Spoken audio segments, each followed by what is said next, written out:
فاضل بریلوی رحمۃ اللہ علیہ فرماتے ہیں کہ قیامت میں منظر اس طرح کا ہوگا کہ نبی پاک ہمارے آگے آگے چلیں گے اور ہمیں اللہ کی رحمت کی خوشخبری سناتے جائیں گے، اور جب حضور یہ خوشخبریاں سنائیں گے تو حضور کے لبھائے مبارکہ سے پھول گریں گے اور ہم ان کو اٹھاتے جائیں گے۔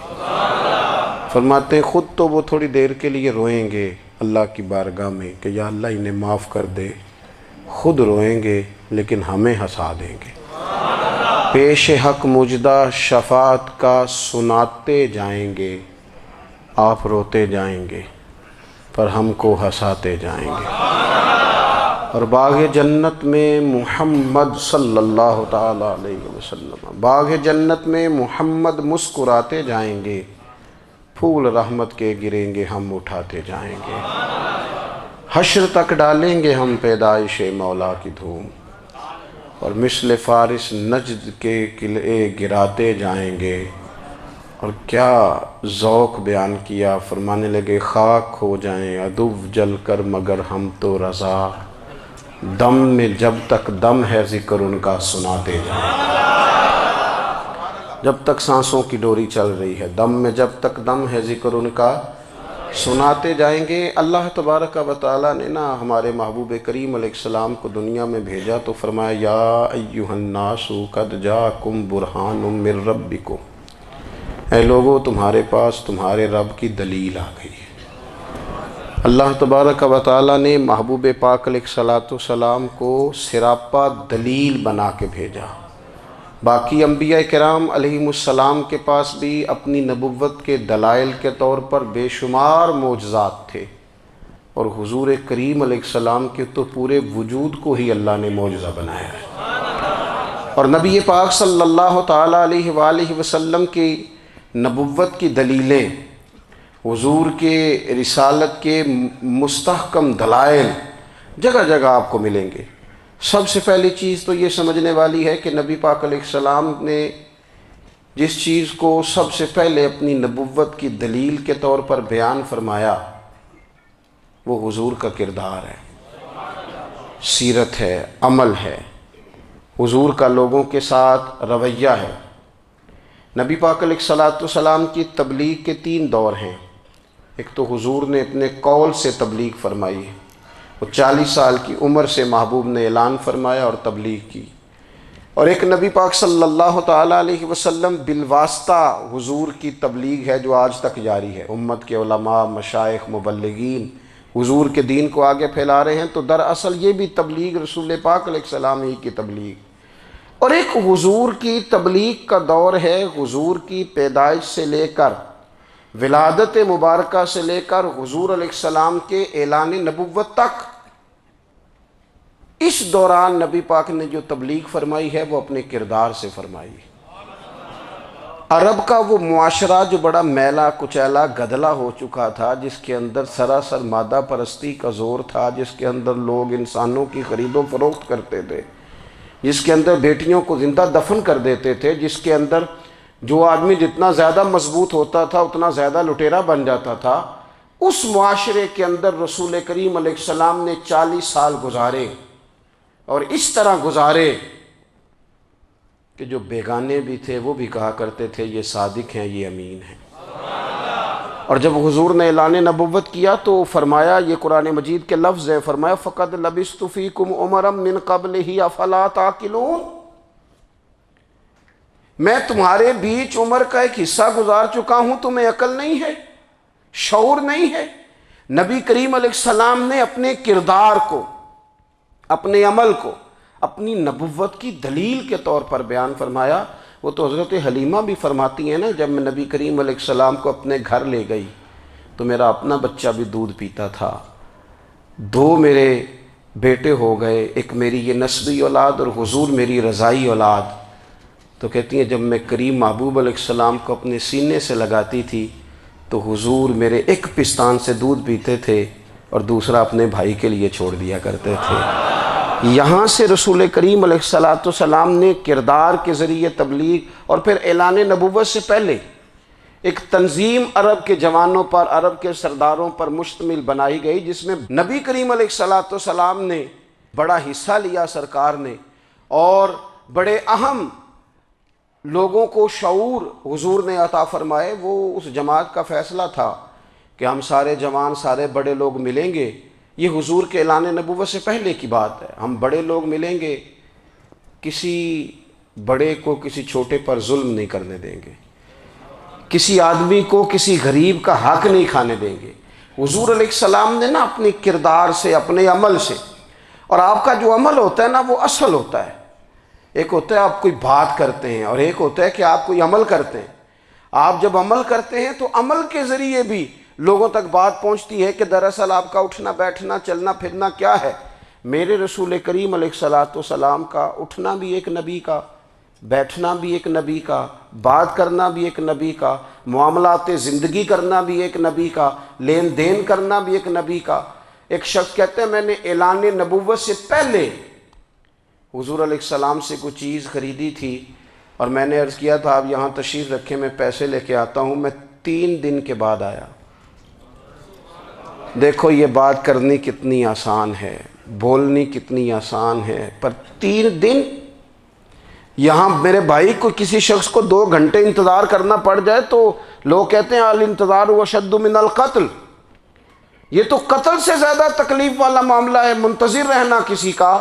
کہتے 3 دن کے بعد میں آیا تو میرے رسول کریم وہیں تشریف فرمایا، بس اتنا فرمایا یار تم نے مجھے بڑی تکلیف میں ڈال دیا، 3 دن ہو گئے یہاں رکے ہوئے۔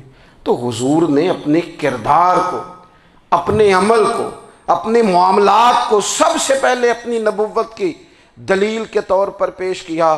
کسی نے کیا خوب کہا تھا کہ جو تیری جان کے دشمن ہیں وہ بھی کہتے ہیں، وہ جو تیری جان کے دشمن ہیں، بظاہر تو آئے ہیں نا ہجرت کی رات جان لینے، لیکن امانتیں حضور کے گھر میں رکھی ہوئی ہیں، امانتیں کاشانہ نور پہ پڑی ہیں۔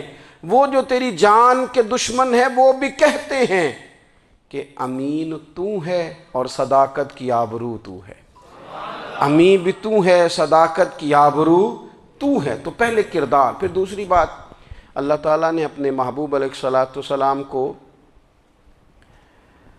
اپنا مطلق نائب بنا کر، اپنا محبوب اعظم بنا کر، ویسے ہی سارے انسانوں کے بارے میں کہا وَإِذْ قَالَ رَبُّكَ لِلْمَلَائِكَةِ إِنِّي جَاعِلٌ فِي الْأَرْضِ خلیفہ، میں زمین میں اپنا نائب بنانے والا ہوں۔ لیکن حضور علیہ السلام تو محبوب ہے نا، حضور کی نیابت تو محبوبیت کے درجے پر فائز ہے۔ تو رسول پاک کو رب کریم نے اس طرح کا بنا کے بھیجا کہ حضرت عبداللہ ابن رواحہ رضی اللہ تعالیٰ عنہ بیان فرماتے ہیں کہ اگر حضور کوئی معجزہ نہ بھی دکھاتے، نبی کریم علیہ السلام سے کوئی اعجاز لوگ نہ بھی دیکھتے، تو محبوب کا تو چہرہ ہی اس طرح کا تھا، لوگوں نے دیکھتے جانا تھا اور کلمہ پڑھتے جانا تھا۔ لیکن باوجود اس کے میرے رسول پاک کا اعجاز یہ ہے، کمال یہ ہے کہ حضور کبھی اشارہ کر دیں تو چاند 2 ٹکڑے ہو جائے، کبھی دعا مانگ دیں تو ڈوبا ہوا سورج واپس آ جائے، کبھی محبوب گزرنے لگیں تو پتھر آپ پر سلام پڑے، کبھی حضور پہاڑ پر چڑھ جائیں تو پہاڑ وجد میں آ کر جھومنے لگیں، محبوب کا کبھی نماز پڑھاتے ارادہ بن جائے تو اللہ تعالیٰ قبلے کا رخ ہی تبدیل فرما دے۔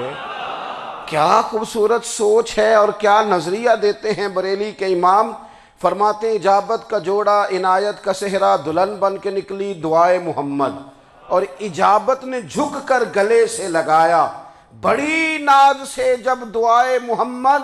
دیکھو خدا کی رضا چاہتے ہیں دو عالم، خدا چاہتا ہے رضائے محمد صلی اللہ تعالی علیہ وسلم۔ اور ایک مقام پہ فرماتے ہیں نائب دست قدرت پہ لاکھوں سلام، نائب دست قدرت پہ لاکھوں سلام۔ تو اللہ تعالیٰ نے نبی پاک صلی اللہ تعالی علیہ وسلم کو جو اعجاز۔ پھر ایک اور بات، حضور امی ہیں،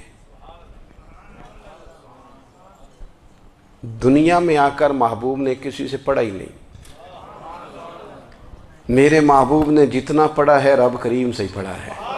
الرحمن علم القرآن خلق الانسان، رحمان نے قرآن سکھایا پھر انسان بنایا۔ اللہ تبارک و تعالیٰ کی بارگاہ کرم سے حضور نے لیا۔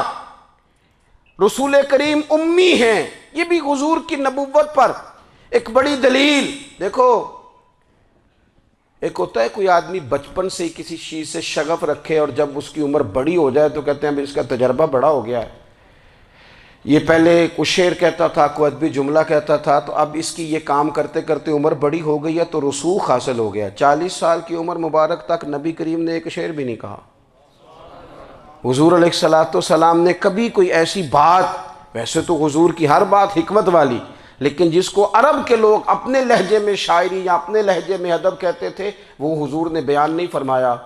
لیکن جب 40 سال کی عمر میں اعلان نبوت کیا تو پھر بڑے بڑے فصیح و بلیغ، بڑے بڑے سیانے طفیل بن عمر کہتے ہیں کہ اس شخص کو بھی میں نے دیکھا جسے بڑا ناز تھا اپنی فصاحت اور بلاغت پر، اور جب وہ حضور کے پاس آیا اور اس نے آ کے کچھ باتیں کی تو محبوب خاموشی سے سنتے رہے، اور جب وہ چپ کر گیا تو میرے کریم نے صرف سورہ فاتحہ پڑھی۔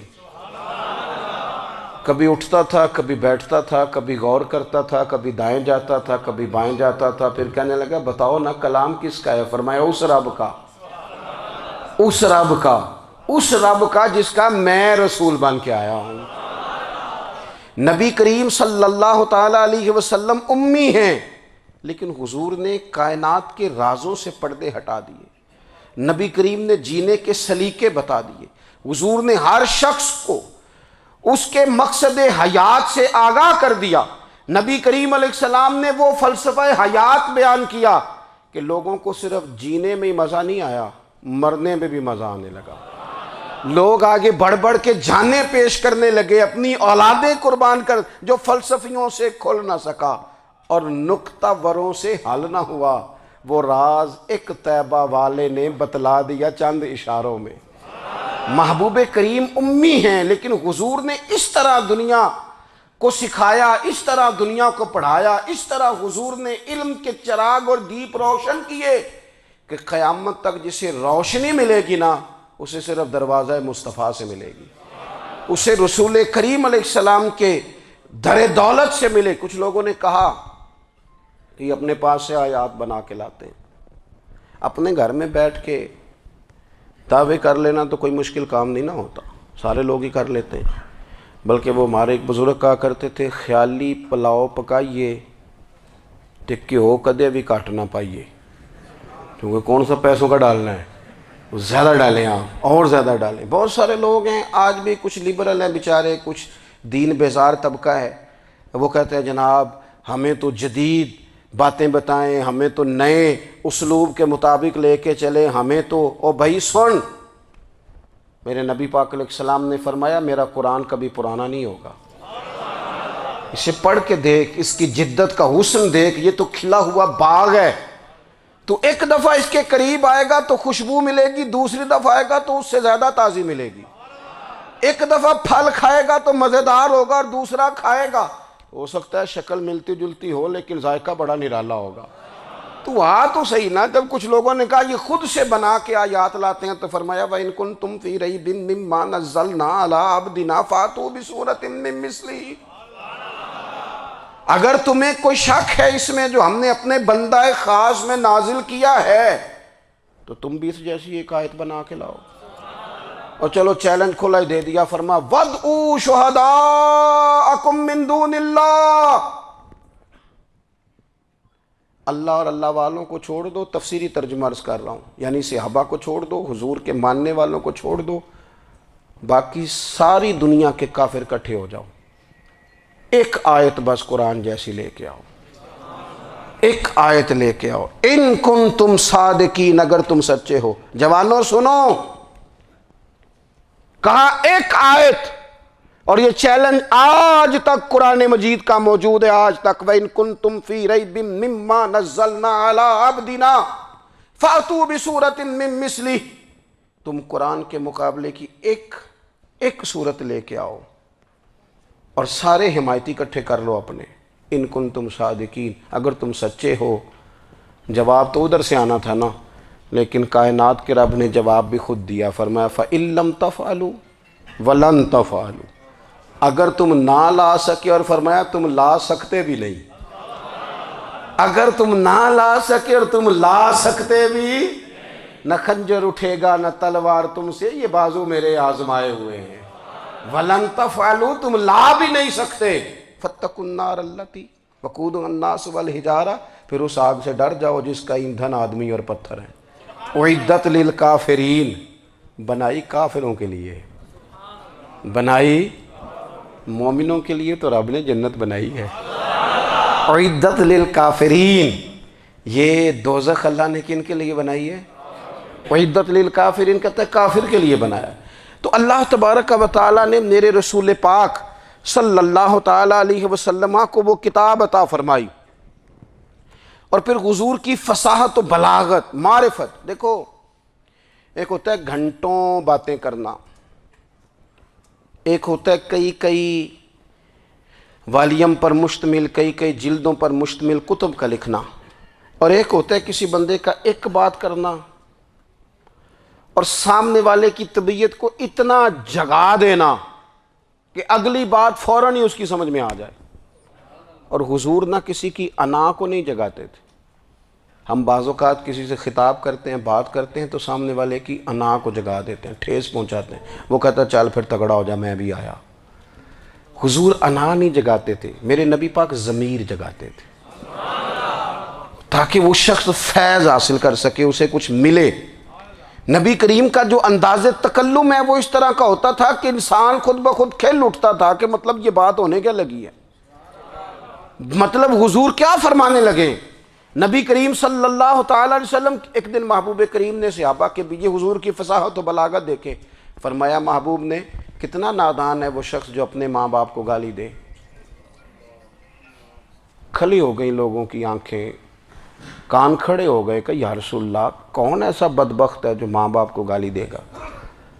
اب جب سوالات ذہنی سطح پر پوری طور پر ابھر گئے نا، تو اب رسول کریم نے بات سمجھائی۔ یہ ہے فصاحت و بلاغت، تیرے آگے ہیں یوں دبے لچے فصحاء عرب کے بڑے بڑے، کوئی جان منہ میں زبان نہیں بلکہ جسم میں جان نہیں۔ یا رسول اللہ کون ایسا نالائق ہے جو ماں باپ کو گالی دے۔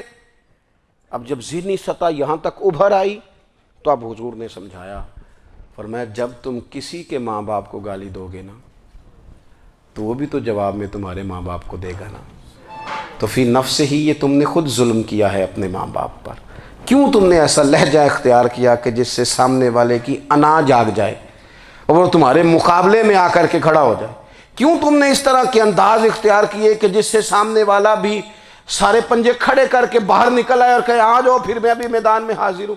رسول کریم کی فصاحت، بلاغت دیکھیں نا، حضور دو چار جملوں میں ساری بات سمجھا جاتے ہیں۔ ایک حدیث پاک اگر ہماری سمجھ میں آ جائے، ایک روایت نبی پاک صلی اللہ تعالیٰ علیہ وسلم نے فرمایا خوبصورت مسلمان وہ ہے جو بے مقصد باتوں کو چھوڑ دے۔ لو اس سے پوری زندگی سجائی جا سکتی ہے، ایک جملے سے پوری زندگی سواری جا سکتی ہے، کوئی لمبی چوڑی باتوں میں جانے کی ضرورت نہیں۔ کہا خوبصورت مسلمان یہ ہے جو بے مقصد باتوں کو چھوڑ دے، لا یعنی باتوں کو، کیا کہتے ہیں ہمارے دیہات کے لوگ، جڑے پنڈ جانا نہیں اودا راہ پوچھنے دی۔ لیکن آج کل لوگ باز آندے، یعنی جس بات کا بالکل تعلق نہیں نا وہ بات بھی کرتے جاتے ہیں، جس کا شعبہ ہی نہیں وہ بھی چھلانگ لگا کے اس میں آ جاتا ہے۔ ہم اپنا وقت ضائع کرتے ہیں، اپنی صلاحیتیں ضائع کرتے ہیں، اپنا نقصان کرتے ہیں۔ ہم اپنا کام صحیح کر کے نہیں کرتے اور دوسری ساری دنیا کو ٹھیک کرنا چاہتے ہیں۔ او بھائی آپ جس جگہ جس شعبے سے تعلق رکھتے ہیں آپ اپنے معاملات میں مضبوطی پیدا کریں۔ حضور نے اپنی فصاحت کے ساتھ، بلاغت کے ساتھ لوگوں کو قائل کیا، اور قرآن مجید کی تاثیر کا یہ اثر میرے کریم رسول نے دکھایا کہ رات کو جب حضور بیٹھ کے قرآن پاک پڑھتے تھے نا، جب یاسین والے نبی خود یاسین کی تلاوت کریں، جب طٰہٰ والے محبوب خود طٰہٰ کی تلاوت کریں، غور کرو نا، جب مدثر والے محبوب خود ان جملوں کو ادا کریں، یعنی جن کے بارے میں آیت آئی ہے، جب وہی یہ آیت پڑھیں کہ اِنَّا أَعْطَيْنَاكَ الْكَوْثَرَ، یعنی جن کا ذکر ہو رہا ہے، جب وہ یہ بات کریں کہ یا ایھا النبی انا ارسلناک شاہدا ومبشرا ونذیرا لتؤمنوا باللہ ورسولہ وتعزروہ وتوقروہ وتسبحوہ بکرۃ واصیلا، جن کے بارے میں آیت آئی ہے، جب وہ یہ کہہ رہے ہوں کہ ورفعنا لک ذکرک، جب وہ کہہ رہے ہوں والضحیٰ واللیل اذا سجا، ذرا اس کیفیت کو دیکھیں جب محبوب خود پڑھ رہے ہوں، اور جو حضور پر آئی ہیں اس کا ذائقہ، اس کا لطف، اس کا انداز بھلا کیا ہوگا۔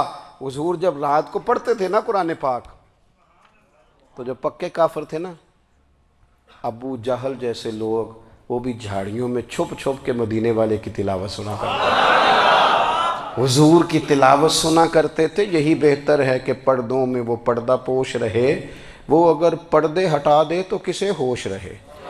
رسول کریم علیہ السلام کی تلاوت کا سننا، قریب جانا، یہ اعجاز ہے۔ حضرت فاروق اعظم کہتے ہیں میں طبیعت کا بڑا ڈاڈا تھا، مزاج کا بڑا سخت تھا، زندگی ہمیشہ ڈٹ کر گزاری، باتوں پر کھڑا رہنا آتا تھا، پر جب میری بہن نے مجھے چند آیتیں سنائی نا تو میں تڑپ ہی گیا۔ گھروں آیا سا مار مقامنے نو، ہن مینو مار دے لے چلو، اوے متے عمر دی عمر برباد ہو جائے جتھے عمر سوار دے لے چلو۔ یہ اعجاز ہے رسول کریم صلی اللہ تعالیٰ علیہ وسلم پر نازل ہونے والی کتاب کا۔ پھر حضور نے خبریں دی، نبی پاک نے خبریں دی۔ حضور نے فرمایا روم فتح ہوگا، وہ ہوا۔ نبی کریم علیہ السلام نے فرمایا شام فتح ہوگا، تو شام فتح ہوا۔ فرمایا ایران فتح ہوگا، تو ایران فتح ہوا۔ سراقہ بن مالک کہتے ہیں ایک گاؤں پر بھی مسلمانوں کی حکومت نہیں تھی، ایک گاؤں پر۔ حضور مکہ مکرمہ سے نکل رہے تھے، مدینہ طیبہ تشریف لے جا رہے تھے، ابھی راستے میں تھے، میں 100 سرخ اونٹوں کے لالچ میں معاذ اللہ حضور کو گرفتار کرنے پہنچ گیا۔ محبوب نے حکم دیا، حضور کا معجزہ میں نے آنکھوں سے دیکھا، میرا گھوڑا زمین میں دھستا چلا گیا، میں نے معافی مانگی، حضور نے معاف کر دیا۔ میں نے سمجھا اچانک ہو گیا ہے۔ یہ منوانا بھی بڑا مشکل کام ہے۔ شجر و حجر پہچان گئے، انسان کی نظروں میں شاکی رہا۔ یہ کچھ ایسے لوگ ہیں جن کو منوانا توبہ توبہ، ماننے کو تیار نہیں، دیکھ دیکھ کے بھی ماننے کو تیار ہے نہیں، ماننے کو تیار ہی نہیں۔ کہتے ہیں کہ میں نے پھر چاہا آگے بڑھنا، تو پھر زمین کے اندر میرے گھوڑے کے پیر دھنسنے لگے، پھر معافی مانگی۔ کریم تیرے معاف کرنے کی ادا پہ بھی قربان جائیں۔ یہ نہیں فرمایا کہ تو بار بار یوں ہی کرتا ہے، فرمایا معافی مانگتا ہے، جا میں نے معاف کیا۔ کہتے ہیں 3 دفعہ میں آگے بڑھا، 3 دفعہ حضور نے معاف کیا تو مسکرا کے فرمانے لگے تو یہاں مجھے گرفتار کرنے آیا ہے، وہ کیسر روم کا علاقہ فتح ہوگا۔ وہ کنگن جو پہنتا ہے نا ہاتھوں میں، بادشاہ کے کنگن معروف ہیں، وہ تیرے ہاتھوں میں آئیں گے۔ اللہ کرے آپ سمجھیں۔ یہ جو لوگ ڈری ڈری سہمی اور ہمارے بچے مایوسی کی معاذ اللہ باتیں کرتے ہیں، وہ دیکھیں حضور کس طرح کی گفتگو فرماتے ہیں۔ ابھی ایک گاؤں پر بھی اسلام کی حکومت نہیں، لیکن حضور کا خبر دینے کا انداز۔ کریم فرمانے لگے وہ کیسر روم کے جو کنگن ہوں گے وہ تیرے ہاتھوں میں آئیں گے۔ جناب سراقہ بن مالک فرماتے ہیں کہ میں مسلمان ہو گیا، حضور کا وصال ہو گیا، کنگن نہیں آئے۔ حضرت ابوبکر صدیق کا وصال ظاہری ہو گیا، کنگن نہیں آئے۔ جناب عمر کا دور آ گیا، سراقہ بوڑھے ہو گئے۔ کوئی بندہ پوچھتا نا کہ اب تو عمر ڈھل گئی ہے، زندگی کا پتہ نہیں، کہنے لگے نہیں میں نہیں جاتا، جب تک کنگن نہیں آتے اسرائیل کوئی نہیں آئیں گے، کیونکہ ساڈے نبی دی زبان ساڈے واسطے قرآن۔ جو دن کو کہہ دیا دن ہے تو دن نکل آیا، جو شب کو کہہ دیا شب ہے تو رات ہو کے رہی، اور خدا نے ان کی زبان کو وہ اختیار دیا، جو نکلی منہ سے ان کے وہ بات ہو کے رہی۔ اور فاضل بریلوی کا تو انداز ہی پھر انوکھا ہے نا، وہ تو کہتے ہیں وہ زبان جس کو سب کن کی کنجی کہیں، جس کو سب کن کی کنجی کہیں، اس کی نافذ حکومت پہ لاکھوں سلام۔ کہنے لگے نہیں آتے حضرت اسرائیل، فکر نہ کرو، بوڑھے ہو گئے تھے، نکلنا گھر سے بند کر دیا تھا، حضرت عمر کا دور تھا، کنگن آ گئے۔ حضرت فاروق اعظم نے ان کے پوتوں سے، نواسوں سے، بچوں سے کہا جاؤ بلا کے لاؤ، کہا دادا جان بوڑھے ہیں، فرمایا تم کان میں کہہ دینا کنگن آ گئے، پھر تم دیکھنا تو صحیح۔ پھر حضرت سراقہ آئے، حضور نے جو خبریں دیں، نبی پاک علیہ السلام نے جو گزشتہ قوموں کے احوال بیان کیے، اور پھر میرے نبی پاک علیہ السلام نا دنیا میں عزتیں دینے آئے۔ عزتیں، یہ مزاج ہمیں کم کرنا چاہیے۔ یہ جو ہم ساری زندگی اس کام میں لگا دیتے نا، کسی کو نیچا کیسے دکھانا ہے، یہ انداز حضور نے نہیں ہمیں دیا۔ اب دیکھو حضور تشریف لائے تو ہمیں پتہ چلا کہ حضرت یوسف جیسا سونا کوئی نہیں، حضور تشریف لائے تو ہمیں پتہ چلا کہ حضرت داؤد جیسی خوبصورت آواز کسی کی نہیں، حضور تشریف لائے تو ہمیں پتہ چلا کہ جناب عیسیٰ علیہ السلام کا فقر اختیاری کس طرح کا تھا، محبوب تشریف لائے تو ہمیں پتہ چلا کہ حضرت موسیٰ کا جلال کس طرح کا تھا۔ یہ تو حضور آئے تو نبی پاک علیہ السلام نے اس کی بھی عظمت بیان کی، اس کی بھی شان بیان کی، حضور نے بتایا کہ ابو بکر صدیق کی شان کیا ہے، فاروق اعظم کا مرتبہ کیا ہے، عثمان غنی کی حیا کیا ہے، مولا علی کی شجاعت کیا ہے، اہل بیت نبوت کی عظمت کیا ہے۔ حضور آئے عزتیں دینے، ماں کو عزت دی مدینے والے رسول نے، کہا جس کا باپ راضی ہو گیا اس کا رب راضی ہو گیا۔ فرمایا جو 2 بیٹیاں 3 بیٹیاں 4 بیٹی بہنیں یا 1 بیٹی یا بہن بیاہ کے آ گیا نا، اس طرح میری 2 انگلیاں جڑی ہوئی ہیں، میرے ساتھ جڑ کے جنت میں جائے گا۔ رسول کریم صلی اللہ تعالی وسلم نے عزت دی۔ حضور عزتیں دینے، کوئی اعزاز نہیں، ان پڑھ بندہ ہے، سادہ ہے، غریب ہے، مزدوری کرتا ہے، ہاتھوں پہ چھالے، یا رسول اللہ اس کا بھی کوئی اعزاز ہے؟ قربان جائیں، میرے کریم نے عزت دی، فرمایا محنت کر کے روزی کمانے والا تو اللہ کا دوست ہے،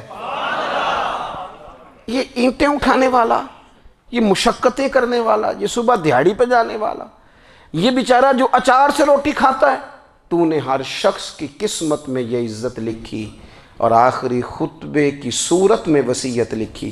رسول کریم نے ہر بندے کو اعزاز دیا، عظمتیں دی، حضور عزتیں دینے آئے، نبی پاک علیہ السلام نے اعزازات دیے، حضور نے نوازا، یہ ساری چیزیں میرے رسول پاک کی تشریح۔ اور پھر یہ جو حضور کے صحابہ اور اہل بیت ہیں نا، یہ بھی میرے نبی پاک کی نبوت کی دلیل ہے۔